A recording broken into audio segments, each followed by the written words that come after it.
नमस्कार।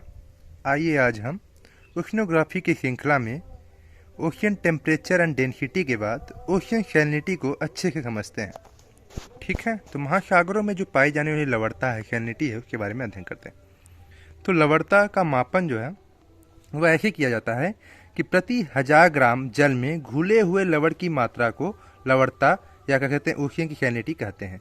प्रति 1000 ग्राम मतलब 1000 ग्राम या 1 केजी, या ऐसे भी कह सकते हैं कि 1000 ग्राम या 1 केजी समुद्री जल में घुले हुए नमक ग्राम में, मतलब जो नमक है वो ग्राम में की मात्रा, मतलब 1000 ग्राम। आप ऐसे समझिए 1000 लीटर पानी ले लीजिए और 1000 लीटर पानी में उसमें जो है कितना नमक की मात्रा है, ठीक है, ग्राम में कितना नमक की मात्रा है, उसी को हम सैलिनिटी कहते हैं। मतलब 1000 ग्राम जल में घुले हुए लवण की मात्रा को सैलिनिटी कहते हैं। ठीक, उसमें कितना नमक की मात्रा घुला हुआ है उसे हम सैलिनिटी कहते हैं। और इसे देखिए पीपीटी में दर्शाया जाता है, जिसे परसेंटेज नहीं है, पीपीटी है, इसको ध्यान रखिए, पार्ट्स पर 1000, ठीक है, के रूप में दर्शाया जाता है।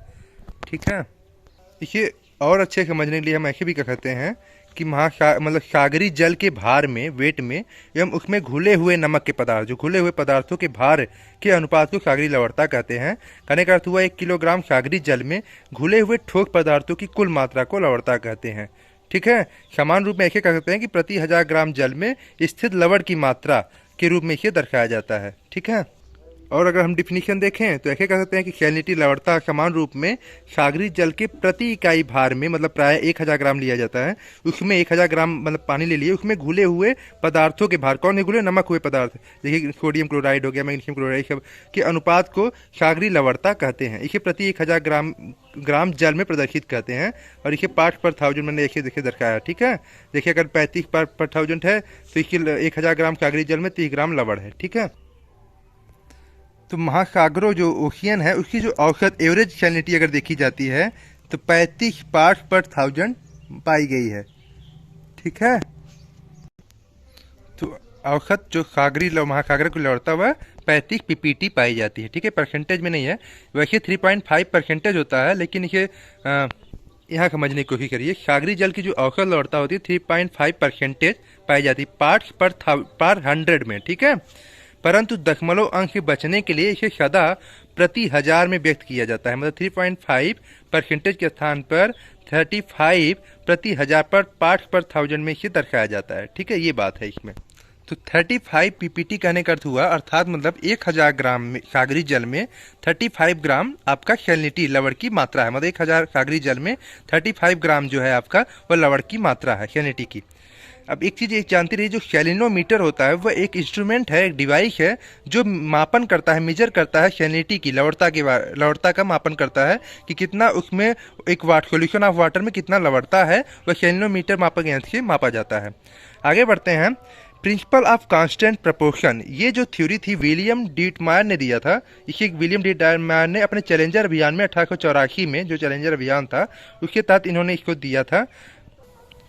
स्थिर समानुपात, स्थिर जो है ये नियत समानुपात सिद्धांत जो है ये कांस्टेंट वाला, इसमें कहते हैं कि सागरी जल, जो समुद्र का जल है, उसमें प्रमुख घुले संगठन जैसे सोडियम क्लोराइड, ये सब जितने भी संगठन हैं, जो सागरी जल की लवणता सैलिनिटी का कंपोजिशन है, संगठन है कहते हैं, जिसे का मात्रा जो की मात्रा है वह सभी सागरों तथा महासागरों में सर्वत्र समान अनुपात में होता है। मतलब जैसे सोडियम क्लोराइड, मैग्नीशियम क्लोराइड, ये सब जो है आपके समान अनुपात में, वह हर जगह आपको सर्वत्र समान अनुपात में मिलेंगे। लवणता चाहे जो भी हो, उसकी जो सैलिनिटी हो वह चाहे जो भी हो, हर जगह आपको समान अनुपात में मिलेंगे। ठीक है, कहने का अर्थ ऐसे हुआ कि मान लीजिए कि विभिन्न सागरों तथा महासागरों तथा सागरों की लवणता, किसी का 30 पीपीटी है, किसी का 35 है, तो किसी का 15 पीपीटी है। ठीक है, किसी का 40 है, तो सबका आपको जो है लवणता चाहे जो भी, सब में चेंजेस आपकी लवणता चाहे जो भी हो, लेकिन उसमें जो मात्रा रहती है कि सोडियम क्लोराइड की, सोडियम की, पोटेशियम, कैल्शियम, ये जो अनुपात रहेगा वह समान सदा रहेगा। ठीक है, उसका जो अनुपात रहेगा क्लोरीन सोडियम की, वह हमेशा इक्वल ही रहेगा। लवणता चाहे जो हो और उसका जो लवणता चाहे जो भी रहे किसी भी महासागर में, लेकिन जो उसका कंपोजिशन रहेगा वह एक समान रहेगा। तो सागरी लवणता के सभी संगठक लवणता से प्रभावित न होकर ओशियन में हर जगह एक ही समानुपात में मिलते हैं। इसी को हम प्रिंसिपल ऑफ कांस्टेंट प्रपोर्शन कहते हैं। जिनमें से 7 प्रमुख इन्होंने महत्वपूर्ण नमक साल्ट के बारे में बताया, विलियम डीटमायर ने 7 प्रमुख बताया, जिसमें आप देखिएगा सोडियम क्लोराइड बताया, कॉमन साल्ट जिसे कहते हैं NaCl, जो कि 27 ppt पाया जाता है, जो कि सबसे ज़्यादा पाया जाता है। ठीक है, सोडियम क्लोराइड जो है सर्वाधिक पाया जाता है NaCl, ठीक है, 27 ppt। Magnesium chloride MgCl 3.8 ppt, फिर मैग्नीशियम सल्फेट MgSO4 1.6 ppt, फिर उसके बाद कैल्शियम सल्फेट CaSO4 1.2 ppt, फिर उसके बाद पोटेशियम सल्फेट K2SO4 0.83 ppt, फिर कैल्शियम कार्बोनेट CaCO3 0.12 ppt, फिर magnesium bromide Mg bromide bromine का एक वो है तो Br2 0.076 ppt। ठीक है, तो ये जो है मुख्य हैं जो कि 100% आपके ओशियन में पाए जाते हैं। ठीक है, टोटल का इनका कम्बिनेशन किया जाए तो 100% के आसपास पाया जाता है। ओशियन सैलिनिटी के जो स्रोत हैं, सोर्स है, ये जो महासागर है उसमें जो सैलिनिटी पाई जाती है उसका जो स्रोत है वो क्या है, सोर्स क्या है, तो इसकी सोर्स नदियाँ कही जाती है। प्रश्न पूछा है कि ओशियन सैलिनिटी के स्रोत क्या उनके हैं, जो महासागरों में लौटता पाई जाती है उसके स्रोत क्या है, तो नदियाँ हैं। तो महासागरीय लौटता का मुख्य स्रोत, प्रमुख स्रोत नदियाँ हैं। कारण ये है कि कॉन्टिनेंटल मतलब महाद्वीपीय शैलों का केमिकल वेदरिंग, मतलब जो अपक्षय होता है, महाद्वीपी मतलब जो महाद्वीप है, कॉन्टिनेंट है, उसमें जो केमिकल वेदरिंग से इरोजन होता है, अपक्षय होता है, तो अपक्षयी जो पदार्थ होते हैं, वेदर मटेरियल्स होते हैं, उनका जो है नदियाँ जो है, रिवर्स जो है महासागरों में लाकर प्रवाहित गिराती हैं। तो जिससे क्या होता है, नदियों के जल में कैल्शियम सल्फेट 60% पाया जाता है, जो कि सबसे ज़्यादा होता है। ठीक है, कैल्शियम पाया जाता है, कार्बोनेट पाया जाता है। तो ये सब जो साल्ट हैं वह नदियों के जल के द्वारा आपके ओशियन में पहुँचते हैं। ओशियन सैलिनिटी के अन्य स्रोतों में सागरीय तली में ज्वालामुखी उद्भेदन हो गया, मान लीजिए कि ओशियन में ही ज्वालामुखी उद्भेदन हो गया, तो जिससे क्या होता है, आपके सैलिनिटी ओशियन का बढ़ जाता है। बायोलॉजिकल इंटरेक्शन एटमॉस्फेयर से भी सैलिनिटी बढ़ जाता है। ठीक है, जैविक अंतःक्रिया द्वारा और वायुमंडल के द्वारा भी सैलिनिटी बढ़ जाता है।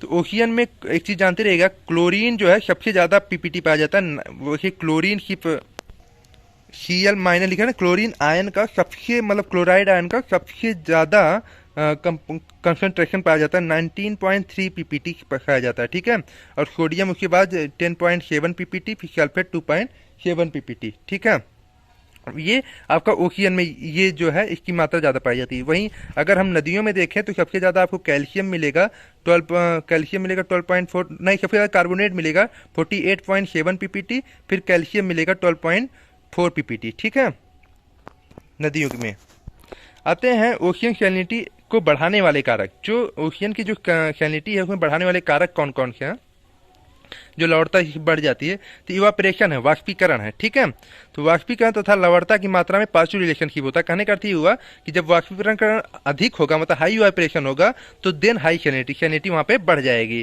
कारण ये रहेगा कि जो वाटर रहेगा वह वाष्प के तहत उड़ जाएगा, और जो वहाँ का जो नमक रहेगा वह वहाँ पे बचा रह जाएगा। कारण ये है ना कि सैलिनिटी जो होती है वह प्रति 1000 ग्राम में पाई जाने वाली नमक की मात्रा होती है, घुले हुए नमक की। तो जब जो पानी है जिसमें जब कमी वाष्पीकरण हो जाएगा तो पानी में कमी आ जाएगी, तो सैलिनिटी बढ़ जाएगी।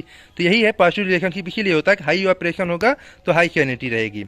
ठीक है, और लो इवापोरेशन रहेगा तो लो सैलिनिटी रहेगी।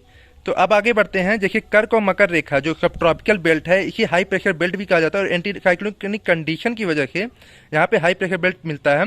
ये इस वजह से यहाँ पर high temperature and high evaporation होता है, हाई टेम्परेचर रहता है और हाई इवापोरेशन रहता है। जो सब ट्रॉपिकल रीजन नहीं है कर्क और मकर रेखा वाला, टेम्परेचर जब पढ़े होंगे आप, तो इसमें क्या रहता है कि देन हाई सैलिनिटी, वहाँ पर सैलिनिटी जो है वह हाई पाई जाती है। ठीक है, परंतु इक्वेटर पर मतलब भूमध्य रेखा पर high temperature and high evaporation रहता है, उसके बावजूद भी लवणता सैलिनिटी कम पाई जाती है। कारण ये होता है कि हाई टेम्परेचर होने की वजह से क्या रहता है कि हाई इवापोरेशन होता है। हाई इवापोरेशन होने से बादल बनते हैं, तो बादल बनने से हाई रेनफॉल वृष्टि होती है। तो हाई रेनफॉल अगर होगी तो समुद्र में फ्रेश वाटर एड जुड़ जाएगा, और जब समुद्र में फ्रेश वाटर जुड़ जाएगा तो उसकी जो सैलिनिटी रहेगी वो गिरा देगी।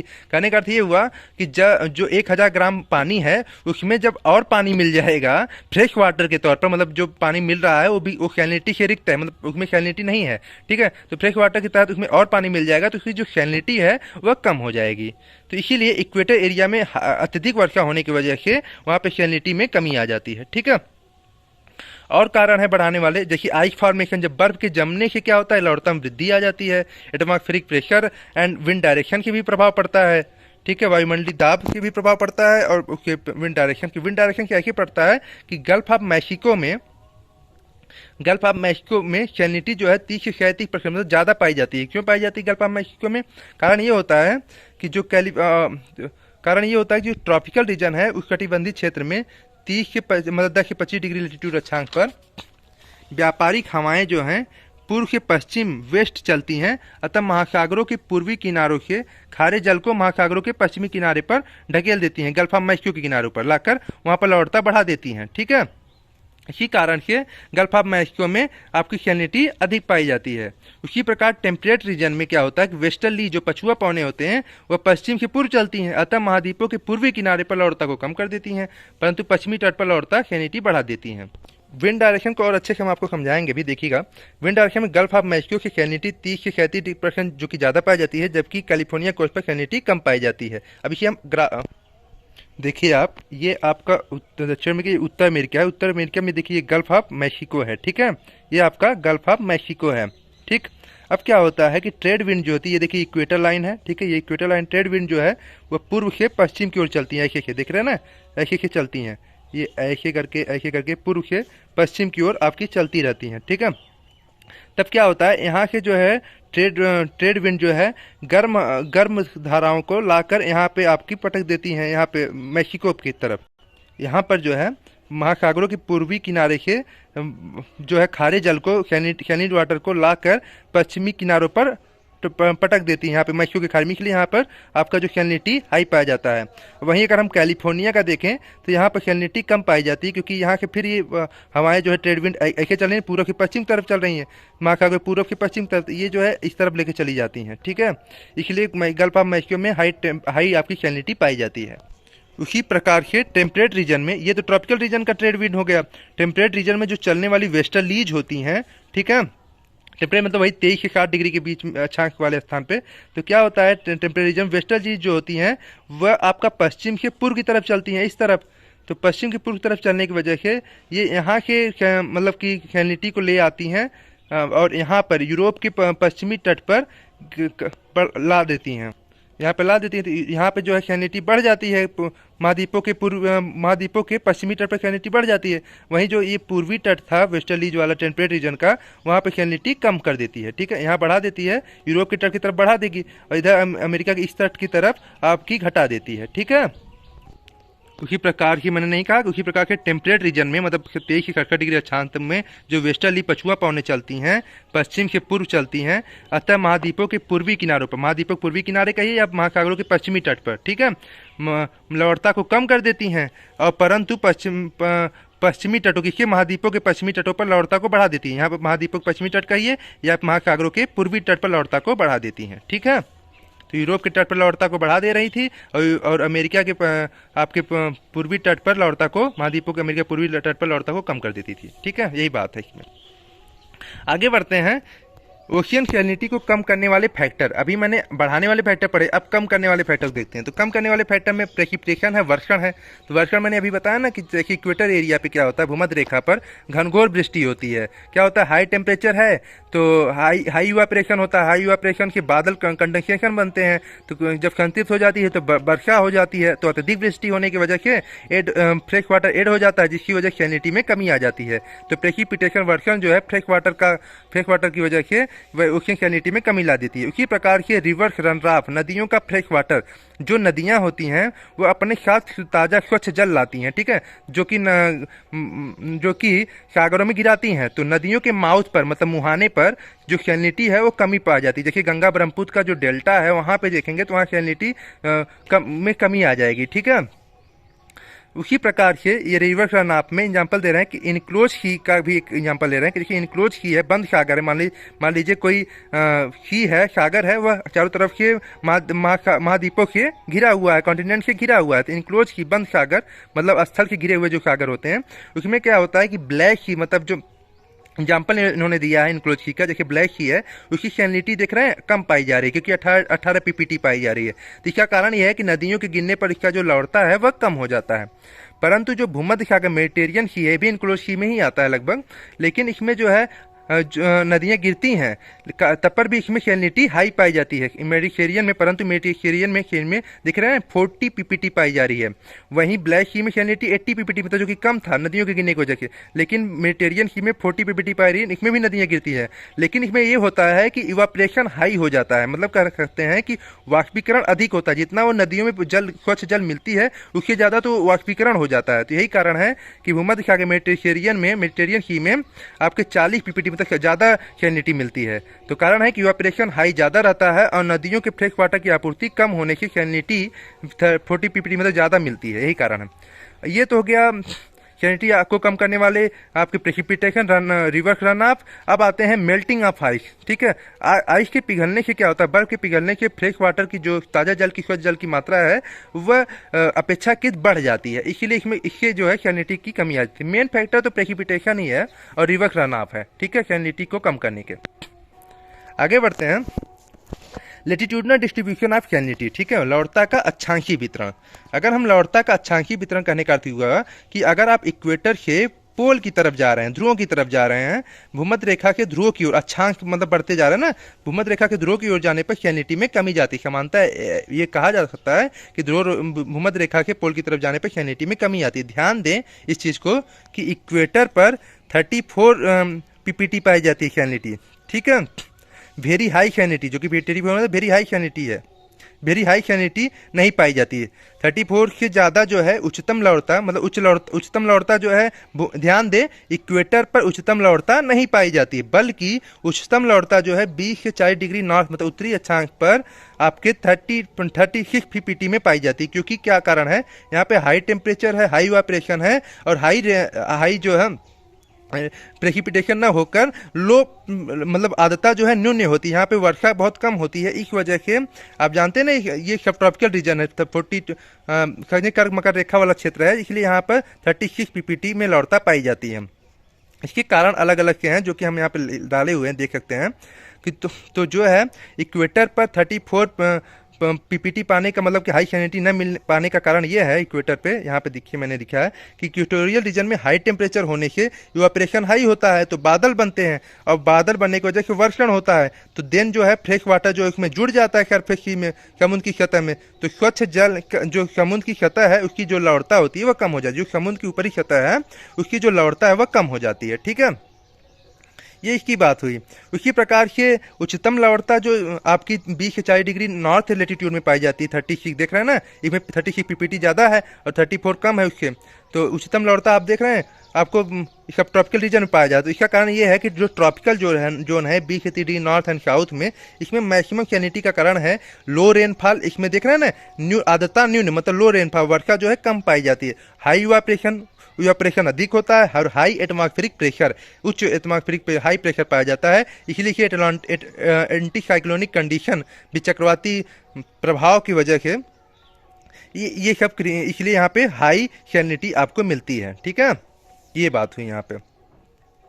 तो समस्त उत्तरी गोलार्ध में अगर हम देखें, एक अलग पॉइंट की देखें, तो समस्त उत्तरी गोलार्ध में एवरेज सैलिनिटी जो है वह 34 पीपीटी पाई जाती है। दक्षिणी गोलार्ध में समस्त दक्षिणी गोलार्ध में एवरेज सैलिनिटी 35 पीपीटी है। ठीक है, उत्तरी गोलार्ध दक्षिणी गोलार्ध को एवरेज पीपीटी निकाला गया है। पोल पर ध्रुवों पर जो है लो सैलिनिटी का जो कारण है, जो ध्रुवों पर जो कारण है ना कि लो सैलिनिटी पाई जाती है, उसका जो कारण है कि बर्फ के पिघलने से फ्रेश वाटर ऐड हो जाता है और मिनिमम इवापोरेशन। ध्रुवों पर क्या होता है कि टेम्परेचर बहुत ज़्यादा नहीं होता, इसलिए इवापोरेशन जो है वह मिनिमम होती है। ठीक है, इसलिए यहाँ पर सैलिनिटी जो है वह कम पाई जाती है। ठीक है, आगे बढ़ते हैं। अब हम अगले पॉइंट को अगर हम देखें तो महाद्वीपों के किनारे मतलब मार्जिनल एरिया पर नदियों के गिरने से सैलिनिटी कम मिलती है और इन कंपेयर टू महासागरों के मध्यवर्ती भागों की तुलना में उच्चतम सैलिनिटी पाई जाती है। इसको ऐसे समझिएगा कि किनारों मतलब महाद्वीपों के जो किनारे वाले भाग हैं वहाँ पे आपको सैलिनिटी मतलब कम मिलेगी नदियों गिरने की वजह से, और बीच में आपको मध्यवर्ती भाग में सैलिनिटी अधिक मिलेगी। इसको हम ऐसे समझते हैं आप इसे ऐसे समझ सकते हैं कि देखिए महाद्वीपों के किनारे वाले हिस्से हैं, ठीक है। देखिए यहाँ मेजर नदी आके बहा रही है, तो यहाँ पे जो सैलिनिटी किनारे वाले हिस्से रहेंगे वहाँ पे आपको सैलिनिटी कम मिलेगी। और बीच वाला देखिए देखिए ये बीच वाला ओशियन केंद्र वाला क्षेत्र है, यहाँ पे सैलिनिटी आपको ज़्यादा मिलेगी। इसी प्रकार देखिए इंडियन में देख लीजिए, यहाँ पे देखिए गंगा डेल्टा ब्रह्मपुत्र का क्षेत्र है, तो यहाँ पे सैलिनिटी आपको कम मिलेगी। और वहीं अगर हम बीच वाले हिस्से देखें तो यहाँ पे सैलिनिटी आपको ज़्यादा मिलेगी। तो महाद्वीपों के किनारों पर सैलिनिटी कम पाई जाती है मार्जिनल एरिया पर, और बीच वाले हिस्से में मध्य में अधिक सैलिनिटी पाई जाती है। और फैक्ट को अगर हम आगे बढ़ें तो इनक्लोज की बंद सागरों की सैलिनिटी पर अक्षांशों मतलब लेटीट्यूड का प्रभाव नहीं होता है। और एग्जाम्पल अगर हम देखें इसका, तो हाई लेटीट्यूड पर नॉर्थ सी की तुलना में बाल्टिक सी में सैलिनिटी कम होती है। ध्यान दे दोनों बाल्टिक और नॉर्थ सी एक ही लेटीट्यूड अक्षांश पर हैं, क्योंकि बाल्टिक सी में नदियाँ गिरती हैं, मेल्टिंग आइस होता है। कहने का अर्थ हुआ जो इनक्लोज सी होता है, मतलब कि चारों तरफ के लैंड घिरा हो, बीच में ओशियन हो, ठीक है, मतलब अस्तर से घिरा हुआ जो सागर होता है, इनक्लोज सी बंद सागर, उसमें जो सैलिनिटी जो है अक्षांश लेटीट्यूड का प्रभाव नहीं होता है। एग्जाम्पल में इन्होंने बताया कि हाई लेटीट्यूड पर नॉर्थ सी है, मतलब उत्तरी सागर है, और बाल्टिक सी भी है, उसी पे अच्छा एक ही अक्षांश पर है, ठीक है। लेकिन जो है उत्तरी सागर की तुलना में बाल्टिक सी में सैलिनिटी जो है वह कम पाई जाती है। आप इसे इस ग्राफ के जरिए समझ सकते हैं। देखिए ये यूरोप है, ये देखिए बाल्टिक सी है और ये नॉर्थ सी है, ठीक है, दोनों इनक्लोज सी है, लेकिन दोनों एक ही अक्षांश पे पाई जा रही हैं।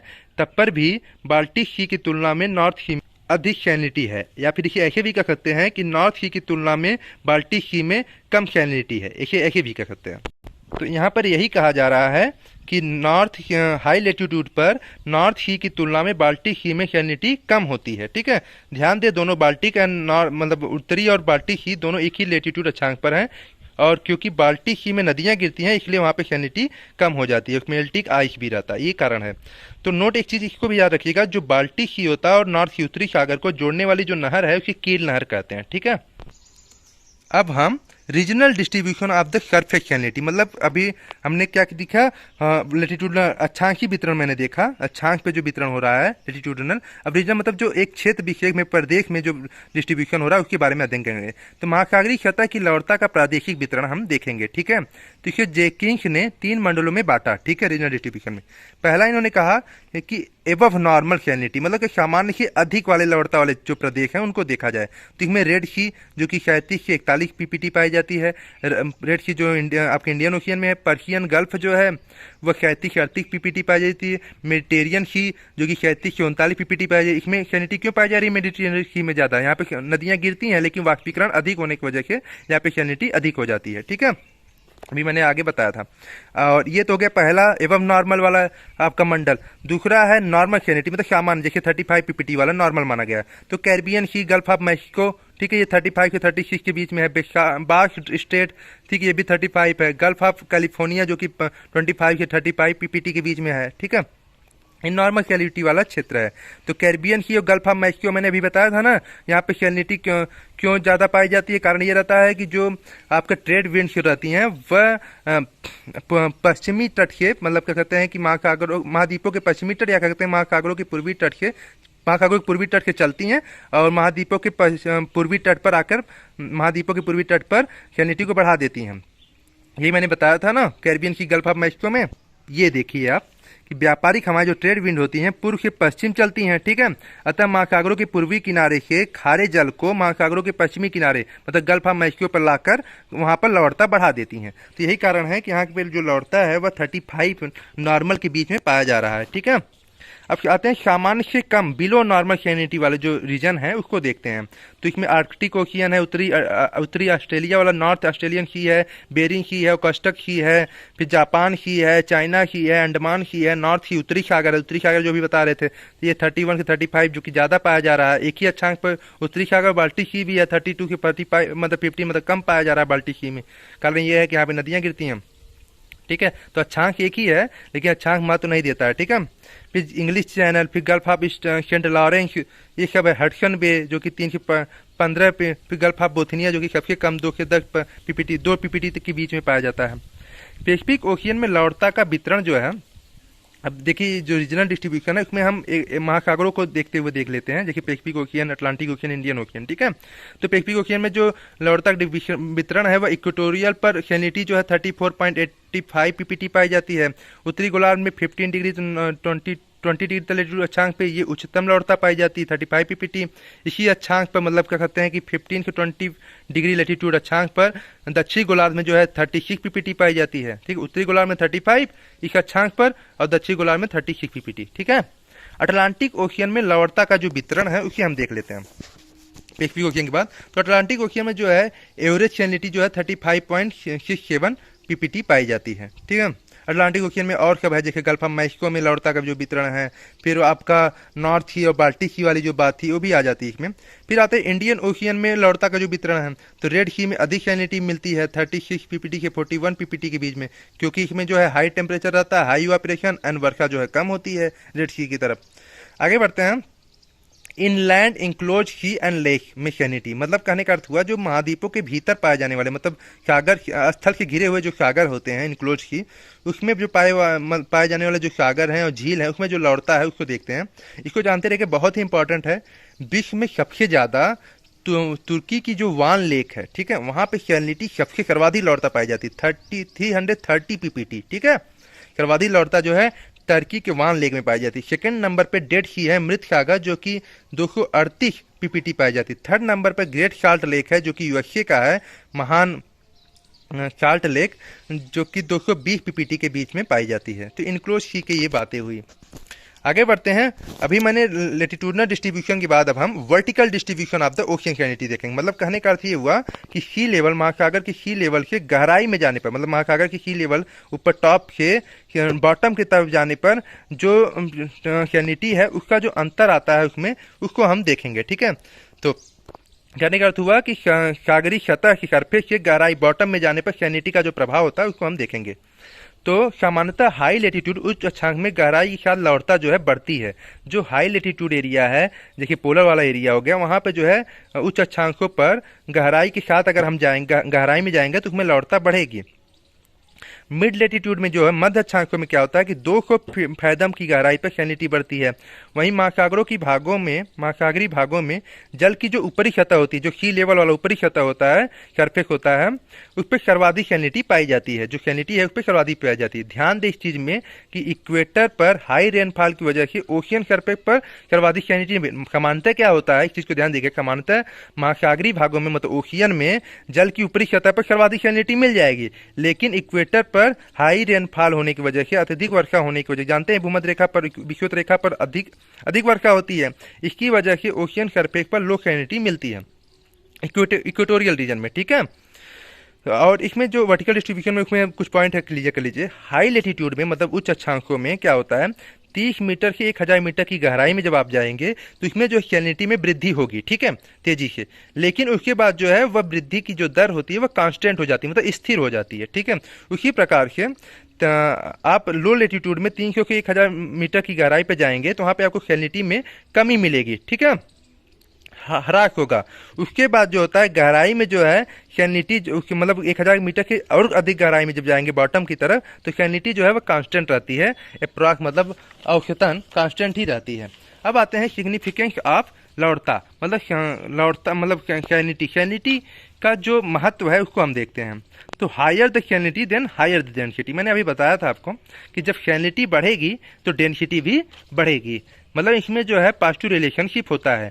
जब समुद्री जल की लवणता बढ़ती है तो घनत्व भी बढ़ता है, और इसका उल्टा भी होता है, मतलब कि जब लवणता घटेगी तो घनत्व भी कम होगा। यही कारण है कि टर्की के वान झील पर 330 PPT high salinity then high density हो जाने की वजह से मनुष्य डूबते नहीं है, तैरते हैं। आप देखें वहाँ पे टर्की की वान झील, कहीं कहीं आप पिक्चर में देखे होंगे, वहाँ पे सिर्फ आप तैरते हुए देखेंगे, क्योंकि डेंसिटी जो है वह हाई होने की वजह से वह डूबने नहीं देती है। ठीक है, तो आगे बढ़ते हैं। फ्रेश वाटर जो होता है, अगले पॉइंट में अगर हम देखें तो फ्रेश वाटर मतलब स्वच्छ जल, जो ताज़ा जल होता है, की तुलना में सैलाइन वाटर धीरे धीरे जमता है, क्योंकि उसमें नमक की मात्रा होती है। ठीक है, तो उसको जमने में समय ज़्यादा लगता है।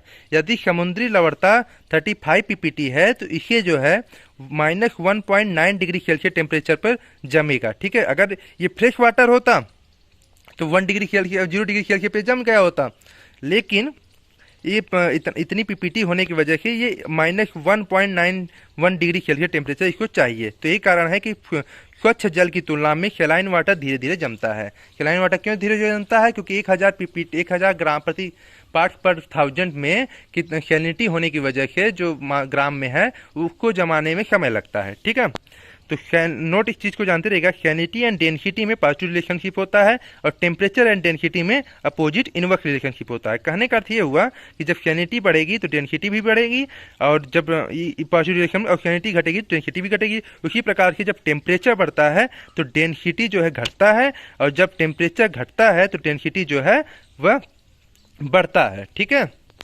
आप इसके माध्यम से भी समझ सकते हैं। मैंने यहाँ पे सैलिनिटी, टेम्परेचर, डेंसिटी को दर्शाने की कोशिश किया है। ये समुद्र है, समुद्र में जब बारिश अधिक होगी, ठीक है, तो सैलिनिटी कम हो जाएगी। आप जान ही रहे हैं इक्वेटोरियल रीजन वाला, तो हाई रेनफॉल होगा तो सैलिनिटी कम हो जाएगी। जब सैलिनिटी कम हो जाएगी तो डेंसिटी भी कम हो जाएगी, क्योंकि सैलिनिटी और डेंसिटी में आपका संबंध जो है पॉजिटिव होता है, धनात्मक संबंध होता है। ठीक है, तो इसमें जो वाटर राइजेज होने की वजह से आपका जो है, जब अधिक पानी हो गया तो वाटर राइजेज होने की वजह से सैलिनिटी कम हो गई और डेंसिटी भी कम हो गई।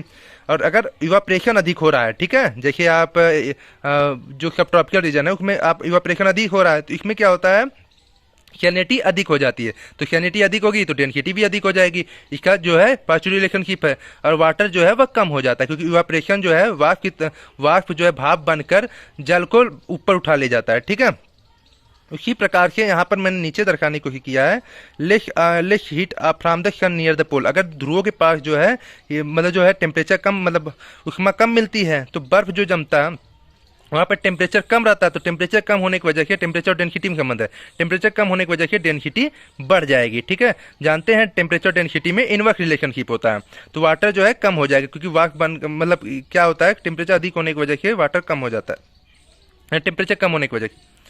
अब आगे बढ़ते हैं, more heat from the sun in the tropic वाली जब बात आती है, मतलब कि इक्वेटर की तरफ उष्णकटिबंधीय क्षेत्रों में क्या होता है, सन की वजह से टेम्परेचर हाई हो जाता है और डेंसिटी आपकी लो हो जाती है।